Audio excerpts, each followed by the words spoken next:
melancholy tune like the sloth bear at the Woodland Park Zoo. Initially, I assumed Big Jim was trying to wear a circle into the basement for conduit installation, which he is very proficient in. But his one eye was now staring into oblivion, and he had stopped talking to me, and his drooling became worse than Dennis's, which is really saying something. I'd like to note that during this time, a time of great emotional duress and general uncertainty, Dennis did absolutely nothing except whiz all over the lazy boy and yarf on the carpet. I did my best to clean it up, but really, he's not my responsibility. The earlier signs were more subtle, only seen with the hindsight spectacles that Big Jim yearns for after every Tinder date. Before the eyeball evacuation, Big Jim started to forget things. He forgot a few appointments, then his wallet, and even his house keys, which he blamed me for because he thinks I'm a giant klepto. Hey, I'm just a fella who likes to build on his hidden collections. Who doesn't enjoy the finer things? He told me that some of his words were stuck, that they had fused to his tongue. When I offered to orally investigate, I was largely ignored.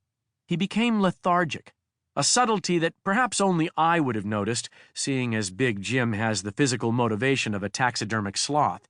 But I know him well, and I saw the difference. He stopped walking Dennis, which had disastrous consequences for the couch cushions, may they rest in peace. The runaway eyeball signified a turning point in our lives. I cached the eyeball in the cookie jar in case he could use it later. But Big Jim was never the same again. None of us were. I hesitate to go on for fear that you will judge me and not want to hear the rest of my story. However, in the interest of full disclosure, I feel a duty to tell you the truth about everything. You deserve it. My name is Shit-Turd, and I am an American crow. Are you still with me? Crows aren't well liked, you see. We're judged because we are black, because our feathers don't possess the speckled stateliness of a red-tailed hawk's or the bewitching cobalt of a blue jay's, those stupid fuckers.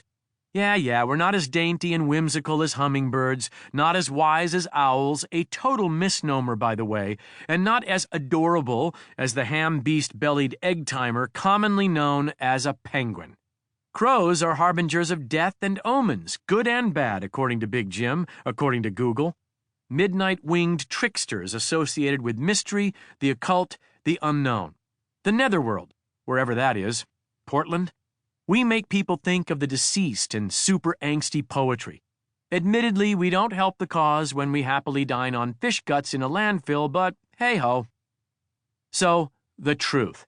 My name is Shit-Turd, ST for short, and I'm a domesticated crow, raised by Big Jim, who taught me the ways of your kind, whom he called mofos.